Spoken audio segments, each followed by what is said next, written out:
and I'm a UMCP alum. Anyone from Maryland here? Oh, good, awesome. So here we're going to be talking about traveling abroad. Yes, it's possible. My name is Melinda. All the pictures that you're seeing during the presentation are original, and you can check out my Instagram. Shameless plug. All right, so I'm assuming you're here because you're interested in traveling, or maybe in the future. So how many here have traveled abroad? Raise your hand. Okay, good. How many people have been to at least 2 countries abroad? What about 3, 4, 5? More than 7? Wow. More than 10? More than, I don't know, 12, 15? All right, good. So we have a good range of experience, which is amazing. So if you have any questions at any point, just raise your hand and you can ask me. All right, so with the person next to you, just maybe the 3 of you, just talk about why you travel or why you want to travel. Just take 2 minutes, why you travel or why you want to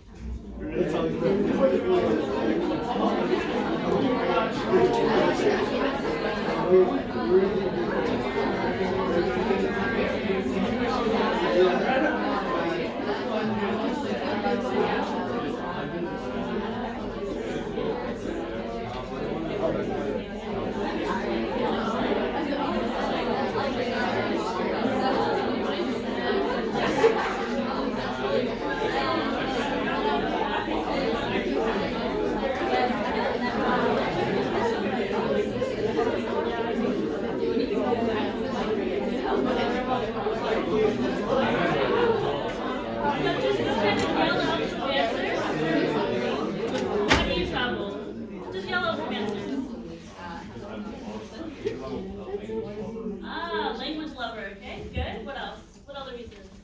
To immerse yourself, good. Experience new cultures. Experience new cultures. Any other reasons? That's about it, right? Alright, good. So let me first introduce myself. So like I said, I am a UMCP alumni. I visited over 30 countries. Right now I'm at 33. By the end of the year, I hope to be at 35, maybe. I've lived in 4 different countries. So I've lived in France, Spain, Vietnam, and Bolivia. And the reason why I'm able to live in other countries is because I'm an ESL teacher. So I teach English as a second language, which allows me to live and travel really easily. It's really nice. All right, so the reasons why I travel. So the first one, like you guys mentioned, is because of a new language or a new culture. So I believe that learning a new language isn't just about ordering food or being able to, I don't know, check into a hotel, but it's about connecting with people that you wouldn't normally connect with. So in Bolivia, before I went, I didn't speak any Spanish, like 0. I knew how to say, I would like a hot dog, and it's actually incorrect. It's like, yo quiero un perro caliente, which is not even how you say hot dog. So now, after a year in Bolivia, I can pretty much have a decent conversation with someone in Spanish. And people that I normally avoided before, I can now connect with and really, really get to know on a different level, which is a really great way, a really great perk to learning a new language. The second one is learning a new culture, right? I think someone mentioned it back there.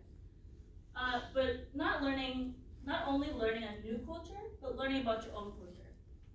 So growing up, I always had a little disconnect between being Vietnamese and being American. There's things that my mom and my dad did that I just didn't really understand. And it wasn't until I traveled to Vietnam and lived there for 2 years that I suddenly realized that these things made sense. So I'll give you an example. My mom would boil potatoes and snack on potatoes. I think that's really weird. Who just boils sweet potatoes and eats them? Does everyone's parents do that? Yeah, right? I find it really weird. My whole life growing up, I just thought my mom is just being odd, that's her special snack. But it wasn't until I went to Vietnam and I saw vendors on the streets selling sweet potatoes as a snack. And then I realized, it makes sense. It's a Vietnamese thing, it's a cultural thing, and I just thought it was my mom being weird. So I was able to connect to my parents in a way that I didn't expect before. And in ways that I didn't really expect. So learning a new culture is not only about learning a new culture, but also learning about your own culture, which is really nice. All right, the next one is to learn a different perspective. So to see how other people live, first you compare, right, the differences between how you live and how they live. But once you actually learn a little bit more, you find similarities, and it really made me appreciate how I live in the U.S. and how fortunate we are to be able to be born and be U.S. citizens. So I went to Vietnam, and I realized there that people want to travel. And it's not really a lack of resources, a lack of money. Sometimes that's the case, but not always. Actually, what it was sometimes the government simply said no. Right? And as U.S. citizens, we don't really have that. The government doesn't really tell us we can't go somewhere. And it's really lucky that we were born in the U.S. to be able to travel wherever, whenever we want. So a different perspective on how to appreciate being American. The next one is friends and family. So yes, you can visit friends, you can visit family in different countries. But who here has traveled with friends, with a group of friends? I bet you guys know those friends a lot better than you do some of your other friends, right? So it's my belief that traveling with friends and family, you don't really know someone until you travel with them. And so that's a great way to get to know each other better. And the last reason I travel, and this is the most important for me, is for self-discovery. So you learn a lot about yourself when you travel. You ask your questions that you wouldn't normally ask in everyday life, like, can I sleep in a room with 15 strangers? What would I do if I got lost and lost my wallet? What would I do if my phone didn't work abroad? If I didn't speak the language? So this actually happened to me when I went to Italy. I was traveling alone in Italy, and basically I had everything in my backpack. My wallet, and inside my wallet was my credit card, my debit card, my money, my driver's license. And somewhere along the way, I was on the metro. It was a one-stop metro, right? One stop. And I remember standing there thinking, wow, Rome is known for pickpocketing. I should probably turn my backpack around and wear my backpack in front of me. But it was only one stop and it was really crowded.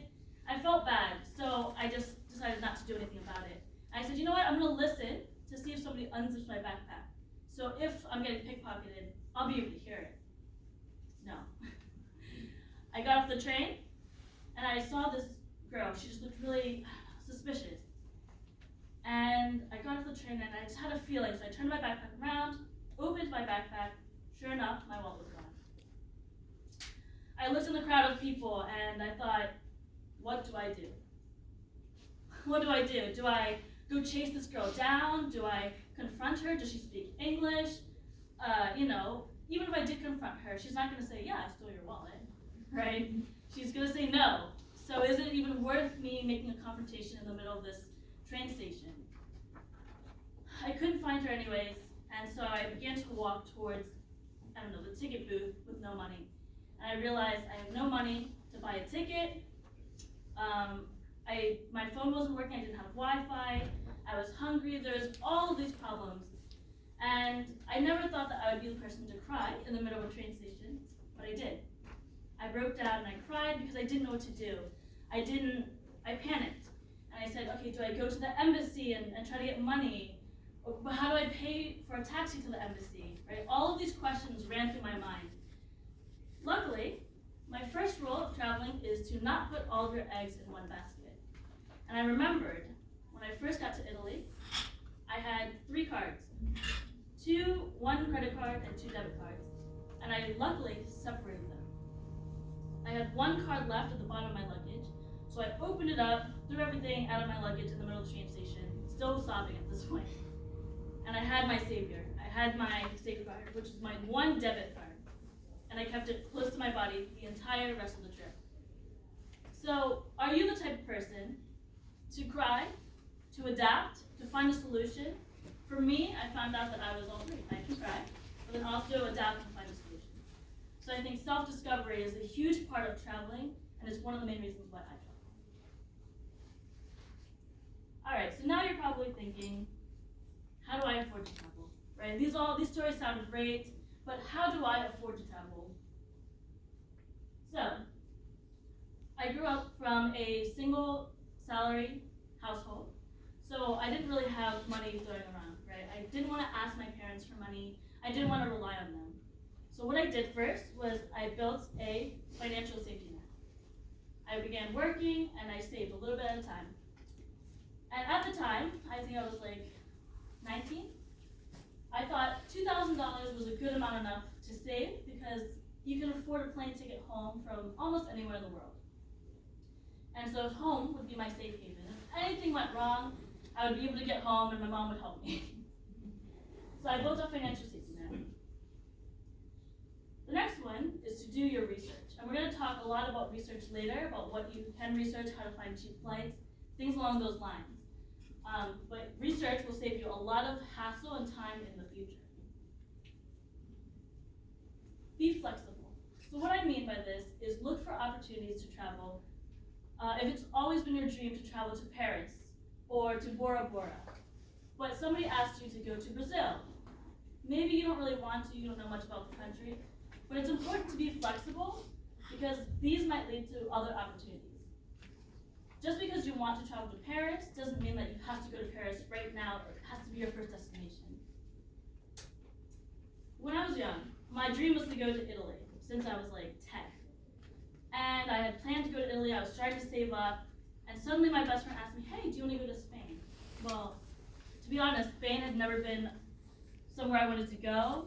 I had no interest in it, I didn't know anything about it. And so I didn't know if I wanted to go to Spain, but I figured, hey, it's next to Italy, maybe I can convince my best friend to hop over the border to Italy. So I went to Spain. And actually, once I got there, I didn't think much about Italy because I fell in love with the food, the culture, the people, and I really, really fell in love with Spain. And if I hadn't gone to Spain, I wouldn't want to live there now. So my plan in the future is to buy a house in Spain. We'll see how it goes. But if I hadn't gone, if I hadn't taken that opportunity, then I wouldn't be able to say now that I love Spain. And after having gone to both countries, actually I prefer Spain. I didn't get picked countries there, so that's nice. All right, the next one is obviously saving money. So for saving money, right? Everyone knows that you should save money. You take some money out of your paycheck, whatever, put a little to the side. But it doesn't necessarily have to mean big chunks at a time. You can start like a stereotypical jar of coins, like in that movie Up, where you just walk by, you drop in a quarter or a few dollars.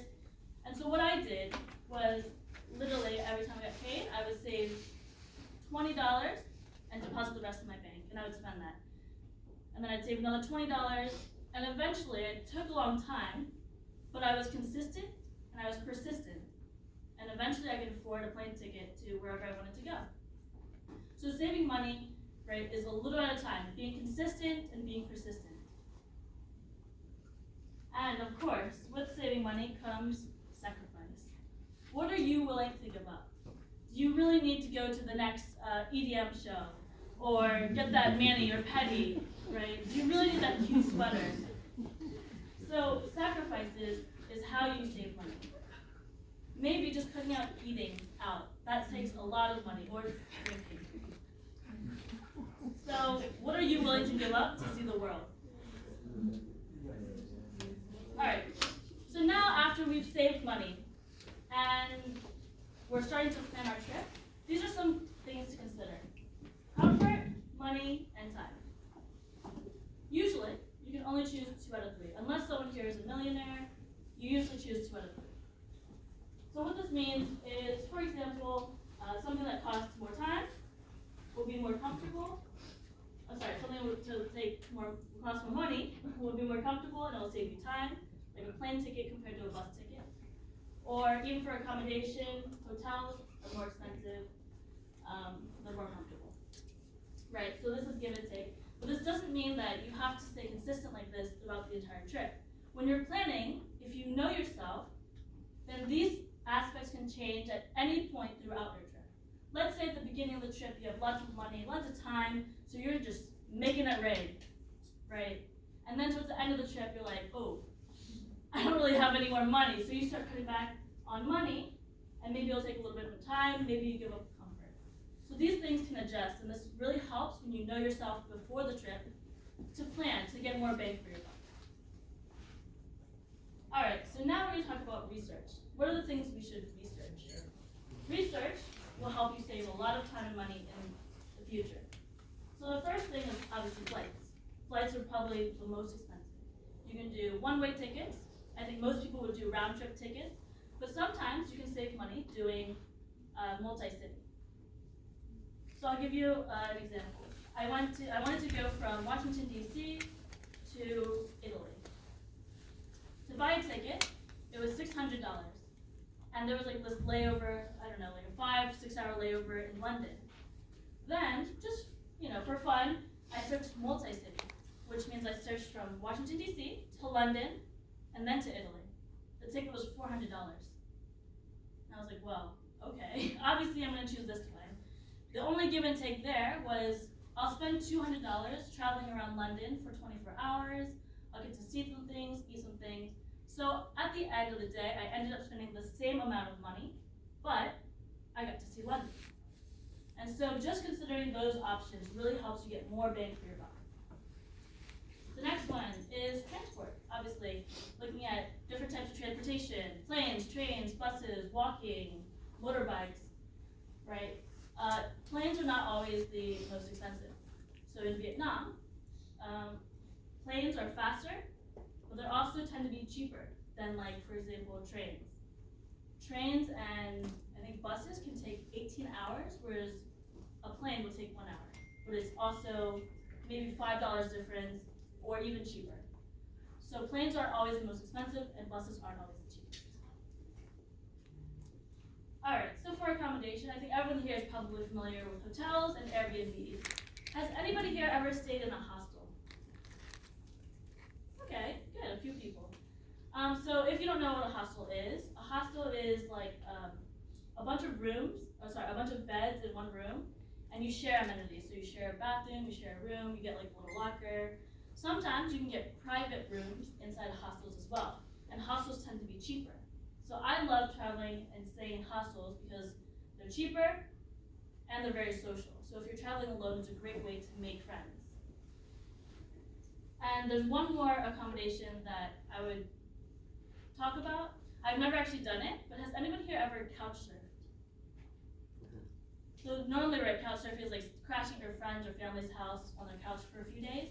But now there's like a website or an app where you can couch surf for like at strangers' houses. It sounds really odd, but actually a lot of my friends have done it, and it's really cheap, and it has the same ratings just like hotels. So it says, oh, this host was really good.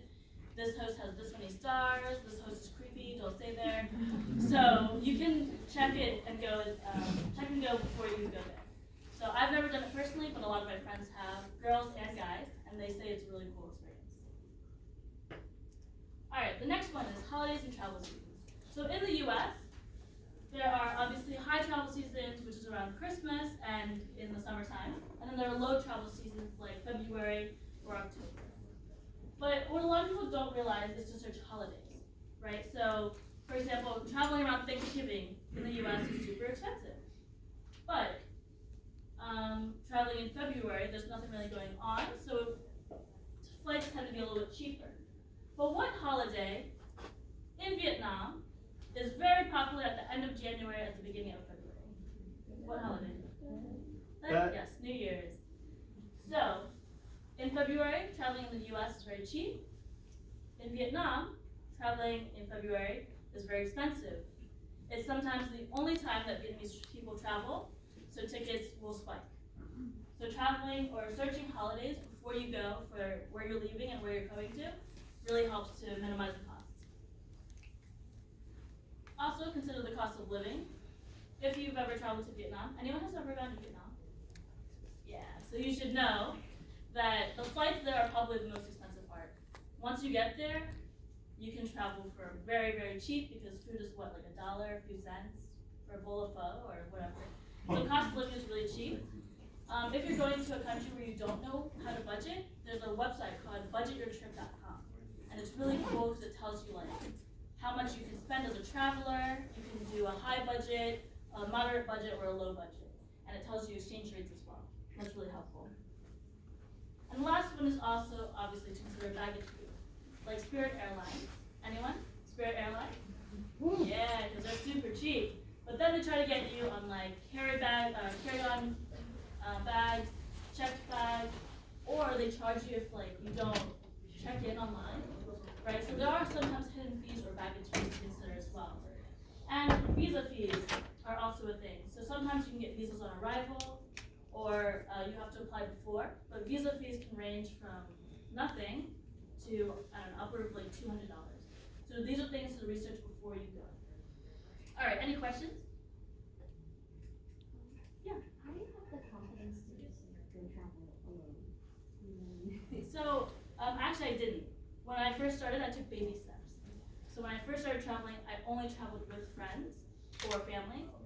And then it got to a point where they couldn't go with me anymore. So then I was like, okay, I'll do this one trip on my own, and then I'll come back and meet up with them. So like, for example, me and my friend went to Spain. She really wanted to go to the city. I didn't really want to go. So I went to a different nearby city, and we split up that way, and then we met back up in a few hours. So starting small and then working your way up is a really good way to do that. Yeah. It's not a question, but it is something I noticed that was really different about Vietnam, is that on like holidays in Vietnam, if you book your hotel like really last minute, it's how you get the cheapest room. Oh, But okay. here, like if you book last minute, it's really expensive. Okay, So cool. I it's didn't know like- that. Yeah. Yeah, that's awesome. Yeah, sometimes the prices can fluctuate between last minute bookings, because I think they're trying to really to get all the people in the rooms. And here it's like, oh, it's last minute, you didn't plan, let's spike the prices. All right, so now we're actually going to practice. So the row that you're sitting in will be your travel group. And we're going to work on budgeting. So I hope you like the people you're sitting row with. All right, we're going to plan a trip, 11 days through Vietnam. So we're going to fly from Washington, D.C. to Ho Chi Minh City, or Saigon. From Ho Chi Minh City, we're going to go to Da Nang. From Da Nang, we're going to take a day trip to a small little town called Hoi An, I think it's up here. Come back to Da Nang, and then go to Hanoi, and then go to Ha Long Bay. And from Hanoi, we're going to fly home. So before you do your budget, I'm going to give you a budget of, I think, $1,530 for everything, for 11 days. $1,530. The first thing you're going to do, one second. The first thing you're going to do is you're going to buy your plane ticket from Washington, D.C. to Saigon, and plan in your budget from Hanoi to go home. You know, those are the most expensive, and then the rest of the budget you can have fun.